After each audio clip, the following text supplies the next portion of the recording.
Hello all welcome to my channel.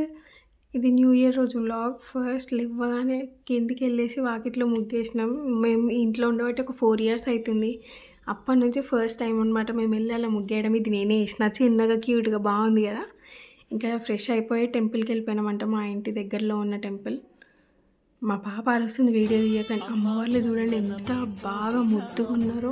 31st రోజు compulsory పూజ అవుతుంది. ఎంత బాగా అవుతుంది అంటే అంత బాగా అవుతుంది. మీరే చూడండి టెంపుల్లో ఎంత పబ్లిక్ ఉన్నారో.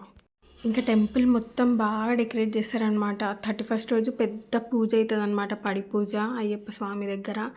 చాలా అంటే చాలా బాగా చేస్తారు, చాలామంది వస్తారు ఇక్కడికైతే.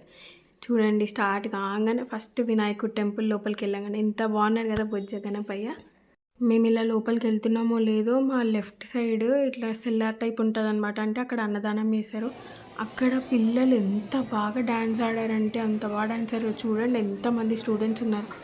ఒక గ్రూప్ తర్వాత ఒక గ్రూప్, ఒక గ్రూప్ తర్వాత ఒక గ్రూప్ పర్ఫామ్ చేసారు. చాలా అంటే చాలా బాగా ఆడారు. నాకు మస్తు నచ్చింది. మా పాపకి అలా చూడాలి ఆ డ్రెస్లో, తను అలా డ్యాన్స్ ఆడాలని నా డ్రీమ్. అది ఎప్పుడు నెరవేరుతుందో ఏమో.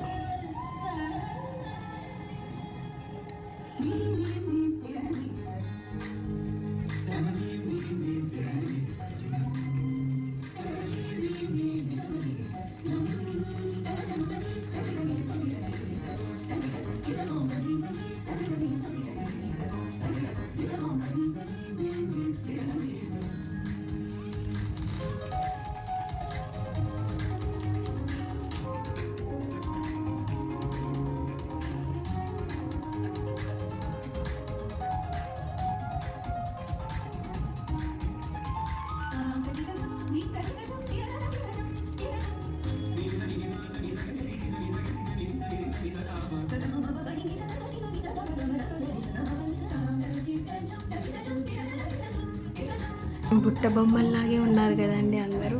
ఎంత క్యూట్గా ఎంత బాగున్నారు. ఇంకా మేము అక్కడి నుంచి వెళ్ళేసాం వెంకటేశ్వర స్వామి వాళ్ళిద్దరు సతీమణులతో. ఎంత బాగున్నారు చూడండి. చాలా అంటే చాలా అట్లా దేవుళ్ళని పెడుతూ మంచిగా డెకరేట్ చేసినారనమాట.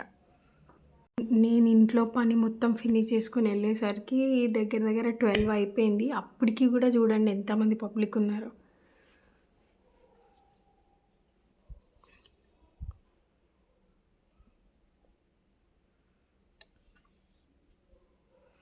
ఈ నాగదేవత సర్పం దగ్గర కూడా చూడండి ఎంత బాగుందో దేవుడు. ఇంకా మేము మా ఫేవరెట్ గాడ్ దగ్గరికి వెళ్ళిపోయినాం ఫస్ట్. ఇక మాకు మా హస్బెండ్కి నాకు ఒక సెంటిమెంట్ అనమాట. ఫస్ట్ అయ్యప్ప స్వామి దగ్గరికి పోయి నేను దర్శించుకొని రావాలి అని చెప్పేసి. మా ఫేవరెట్ గాడ్ కాబట్టి ఆయన, అంటే అందరు ఫేవరెట్ అనుకోండి, కానీ ఈయన ఇంకా స్పెషల్. ఇక్కడ కూడా ఎంత బాగా డెకరేట్ చేసినా చూడండి. పూల మధ్యలో చిన్న అయ్యప్ప. మీకు చెప్పాను కదా 31st రోజు ఇక్కడ పూజ అవుతుంది అని చెప్పేసి. చూడండి అది నిన్న డెకరేషనే, కానీ ఎంత బాగా చేశారు. నిన్న మాకు కొంచెం టైం సెట్ కాక మేము వెళ్ళలేకపోయాం, అందుకని వాళ్ళు వెళ్ళినాము. పాపం మా ఆయనకి ఎక్కడన్నా బయటకు వస్తే మా పిల్లలతో అస్సలు సుఖం ఉండదన్నమాట. ఇద్దరు వాళ్ళ డాడీని పట్టుకొని ఊగుతుంటారు. ఇంక ఇక్కడ ఉయ్యాలు ఉంది అని చెప్పేసి మెల్లగా బుజ్జగరించి మా పాపని కిందికి దించిన. ఇంకా అది ఆమె ఊపుతుంది. ఇంకా టెంపుల్లో దర్శనం అయిపోయింది చెప్పేసి ఇంటికి స్టార్ట్ అయిపోయినాం. ఇంక ఇంటికి వచ్చేసి మంచిగా వంట చేసేసుకున్నాం. Vegetable rice. ఆ క్లిప్ మిస్ అయిపోయింది. నేను షూట్ చేస్తున్నా అనుకొని కెమెరా బటన్ ఆన్ చేయడం మర్చిపోయినా. ఇంకా పన్నీర్ కర్రీ అయితే కొంచెం కొంచెం షూట్ చేసిన.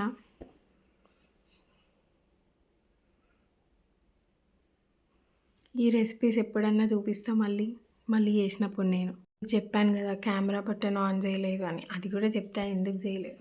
మా పిల్లలు ఇంట్లో ఉన్నారు, మా ఆయన ఇంట్లో ఉన్నాడు. మా పిల్లలు ఆ రూమ్లోకి ఈ రూమ్లోకి తిరుగుకుంటా మమ్మీ ఏం చేస్తున్నావు, మమ్మీ ఏం చేస్తున్నావు అని చెప్పేసి ఊరికే నన్ను డిస్టర్బ్ చేయడం వల్ల ఆ ఫ్రస్ట్రేషన్లో నేను కెమెరా బటన్ ఆన్ చేయడం మర్చిపోయాను. అది నా మిస్టేకే. ఇంకా వాళ్ళని నేను ఏమనలేక నన్ను నేను ఏమనుకోలేక గమ్మున అయిపోయినా. నేనైతే వెజ్ కర్రీస్లో అంత ప్రో కాదు, చేస్తా, తినేటట్టు చేస్తా, మరి చెత్తలో వాడేసేటట్టు అయితే ఏం చెయ్య. మనమైతే ఒక 7th క్లాస్లో ఉన్నప్పటి నుంచి టీవీలో మా ఊరి వంట అవన్నీ చూస్తూ ప్రయోగాలు చేసి మంచి అయితేనేమో ఇంట్లో ఉంచుతుండే, లేకపోతే మూటలు కట్టి మా బిల్డింగ్ పైన ఒక కుండ ఉండేదన్నమాట. ఆ కుండలో పెడుతుండే. మా మమ్మీ ఇంటికి వచ్చి దొరకబడుతుండే. ఇల్లంతా నీట్‌గుంది. పొయ్యి పైన ఆయిల్ మరకలున్నాయి. నువ్వేం చేసినావు అని గట్టిగా అడుగుతుండే అనమాట. ఇంక దొరికిపోతాను. మా మమ్మీకి చెప్తున్నా అనమాట. మమ్మీ టీవీలో వచ్చింది మమ్మీ. అది చూసి ప్రయోగం చేసినా మంచిగా అయితదేమో అని అనుకున్నా గానీ అది ఫ్లాప్ అయిపోయింది అని చెప్పేసి మా అమ్మకి సారీ చెప్పి మెల్లగా ఎస్కేప్ అయిపోతుండే. సో, ఇక్కడితో ఈ వ్లాగ్ ఎండ్ చేస్తున్నానండి. Thanks for watching. Please like, share and subscribe. Next video గురించి వెయిట్ చేయండి. బాయ్.